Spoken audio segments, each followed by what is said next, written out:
ప్రారంభిస్తున్నాను. ఆయన నామం ఏమిటండి?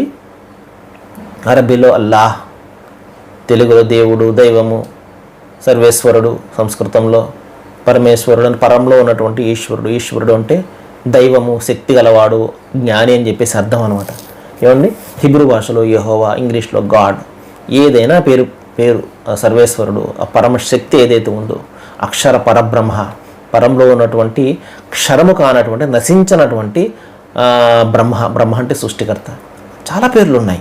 అయితే ఆయనను ఎలా గుర్తించాలి? ఆయన గుణగణాలతో గుర్తించాలి. ఆయన పుట్టించేవాడే కానీ పుట్టేవాడు కాదు, మరణం ఇచ్చేవాడే కానీ మరణించేవాడు కాదు, కంటికి కనబడనటువంటి వాడు, అదృశ్య శక్తి, అవ్యక్త స్వరూపుడు ఆయన.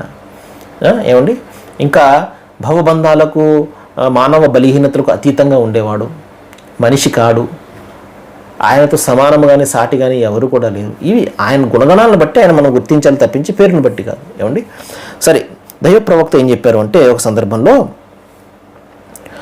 ఇది హదీసు, అబూ దావుద్ అనే హదీసు సంకలనము 4800 ఈ హదీస్ నెంబరు. ప్రవక్త వారు ఈ విధంగా తెలియజేశారు.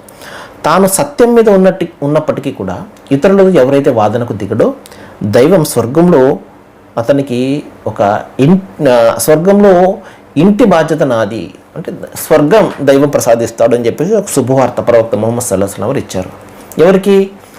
ఎవరైతే వాదనకు దిగడో, ఎప్పుడు దిగడో సత్యం మీద ఉన్నప్పటికీ కూడా. సహజంగా మనిషి వాదన రెండు విధాలుగా ఉంటుంది. సత్యం ఆధారంగా ఒక వాదన ఉంటుంది, ఇంకొకటి వితండవాదం ఉంటుంది. వితండవాదానికి ఎండ ఉండదు.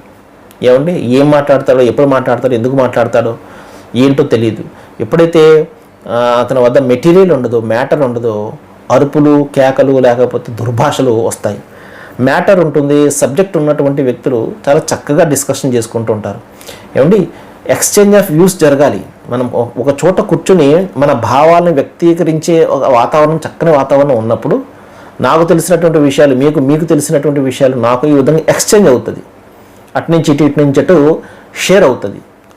అది జరగాలి తప్పనిసరిగా. ఏమంటే, ఒక చోట కూర్చున్న వాతావరణం ఉండాలి. నేనేం చెప్తున్నానో మీకు తెలియాలి, మీరేం చెప్తున్నానో నాకు తెలియాలి.